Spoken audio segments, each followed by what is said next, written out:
Do you see this beautiful earrings? Yes. Good. Well, hello everyone, welcome back to my channel. I am Bani and today I am back with not really five.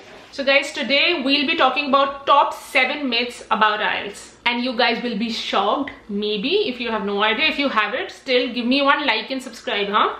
So I will blab a little less and quickly begin with the video. So I have full notes and everything. Yeah, I have a lot of videos lined up of IELTS. And trust me, you will pass with graceful marks. Do visit my channel. Okay, so let's begin. Myth number 1. High level vocabulary will get me high score. A total myth. I have tried this. This is like my personal experience. For the first time when I gave my IELTS, in writing, I did learn like a good amount of good vocabulary words and it was a total fail, because if it really does not go really well with the whole sentence or the paragraph or the tone of the whole letter or essay, it will be a fluke. So you will miss it totally. You can use better vocabulary. Like I said, from tasty you can go to delicious. What really matters is the accuracy. There's no point using fancy vocabulary if you will tend to make a lot of mistakes. You know what I mean? It's not really to use lot of high level vocabulary and don't really know how to phrase it in a line, but to use normal and mid level vocabulary and use it in proper complex sentences. That will be better. Myth number 2. Look at my nail polish and my lipstick, it's going really well. Myth number 2. I need an in-depth knowledge of all the topics. So this is a total fail, not at all. So there are a lot of topics, there are a lot of things that you would have no knowledge about. But what really matters is how you really talk about it. So if you don't know about something, that's totally fine.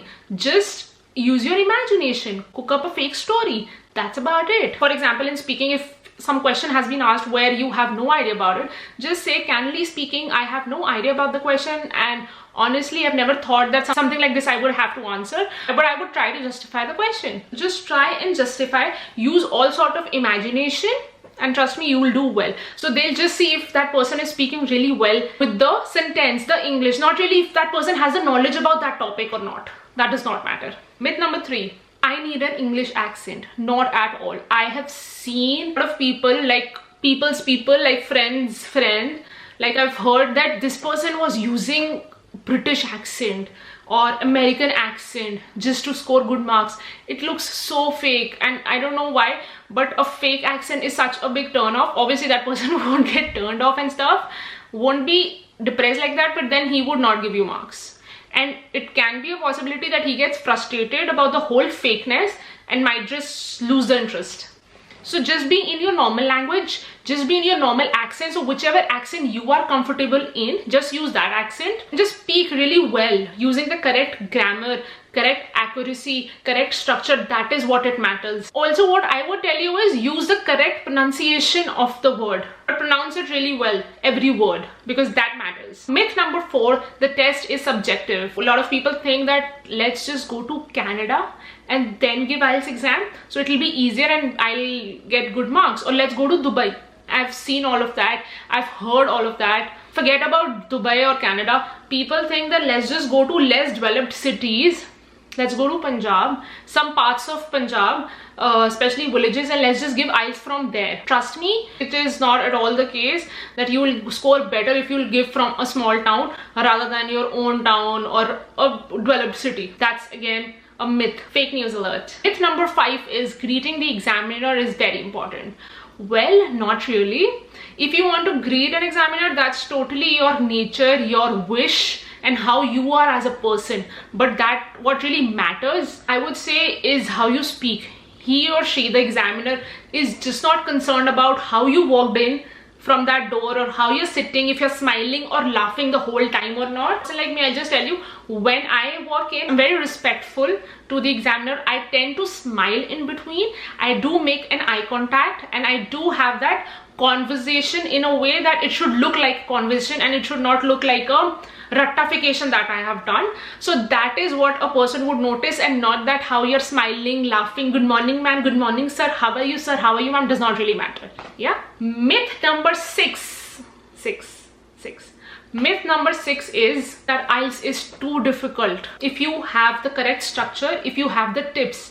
Because even if you are a native speaker of English, even if you have done masters in English, does not really matter. You can score really low marks, you can score really less, only because the structure was not fine, only because the tone that you were using in your whole letter was not good enough. And there are some inside tips for each area of IELTS, like listening, reading, writing and speaking. Maybe you don't know those, but I know it and I have already made videos on that. So don't forget to check them out, okay? So be very chilled out.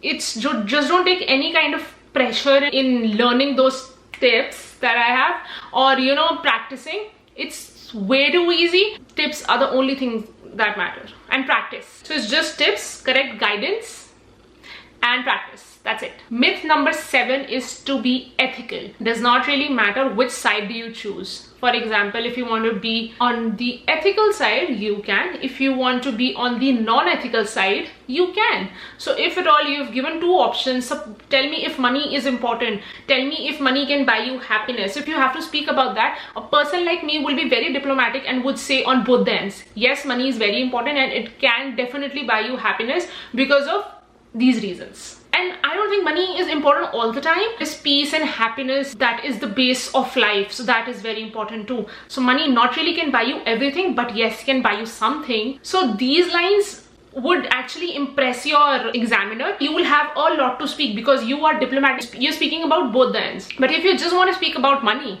money is good. I really don't care about what people are saying. I really don't care about what really the whole society talks about. Also, another thing I would tell you is just speak about that part or just choose that area where you have more words. This was a question asked to one of my friends that what do you think? 1 second. Blurred to nahi ho raha. Mere fir se earrings dekh lo. Yes. So this was a question asked to one of my friends. What do you think?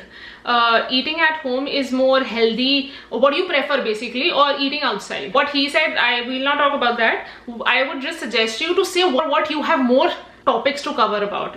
Just choose that one for which you can talk longer. I would say it totally depends, but for me, I would prefer to eat at home because I love to cook and I know a variety of food that I can cook. So I would any day choose to eat at home, be in my comfort zone and eat and enjoy the time with my family. But on the other side, there are some days, there are some times that I would like to go out with my friends for a good brunch or a good buffet. So I wouldn't mind doing that too. Elaborate.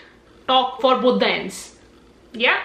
So guys, that's it for the video. I hope you guys have found some knowledge and maybe I have helped you fill in some loopholes that was there inside your buenas. But if I have, then you know what to do. Like, share and subscribe. And do check out the description box because all the videos related to Canada, whether it's fun, traveling and touristy thing or something which is important related to immigration or IELTS, is mentioned in the description box. Check that out. Also go to my channel and check out all the videos. Whichever you think is helpful enough to you guys, go visit, watch it. Alright then, I will see you later next Friday. Have fun, take care, bye. Time for me to eat lunch, and for lunch I am eating palak paneer and rice. Delicious. Alright then, okay, bye.